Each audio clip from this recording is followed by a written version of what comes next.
Angus Emmott lives with his family on Noonbar Station, spanning the Thompson River, part of the Cooper catchment in the Lake Eyre Basin. Besides being a pastoralist, Angus Emmott is a noted natural historian and herpetologist with an extensive natural history collection of his own. He's collected for many museums and universities in Australia and overseas. He has had 4 previously undescribed species named after him.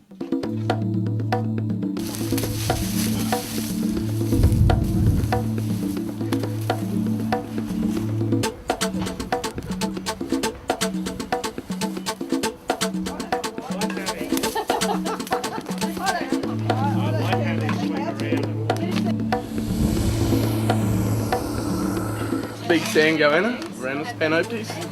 They're beautiful big fellas. Just caught him in the laundry. So I'll let him go out in the garden in a minute. But they're fairly powerful big animals, but they're beautiful. Angus Emmott has been involved with the Lake Eyre Basin process from the beginning.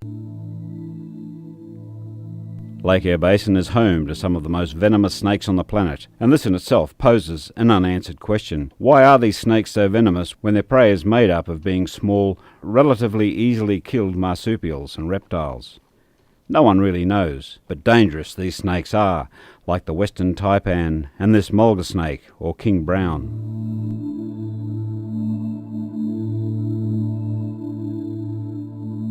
Angus has made the study of reptiles in the Lake Eyre Basin a life's work, and he's a skillful handler of the basin's poisonous snakes.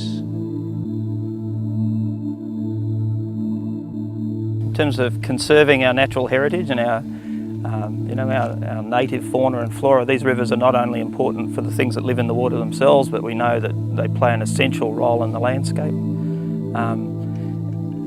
Never more so is that important in an arid part of the world like this.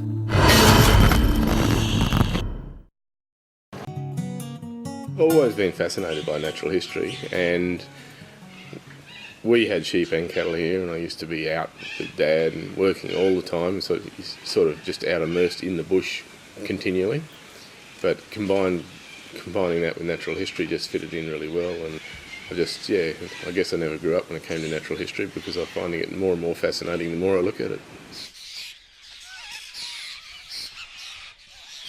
There's just so much work to do with regard to natural history, and I'll just use one example, but you can carry it over to a whole heap of different fields. But if you look at cicadas, somewhere over 200 species described in collections around Australia, in museums and universities and private collections, etc. There's something like 800 to 1,000 species sitting there, so we've got a large body of undescribed species.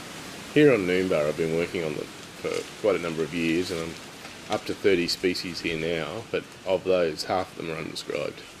And that's a large visible insect, so if you extrapolate that across a whole heap of different groups, it just shows how much we don't know. We talk about managing our environment, we don't even know what our environment is yet.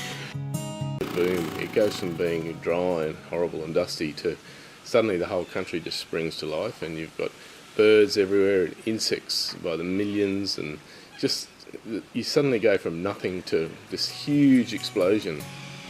What makes life worth living is friends and relatives and community and having a good environment to live in. So I think we're very lucky out here, we actually still have that.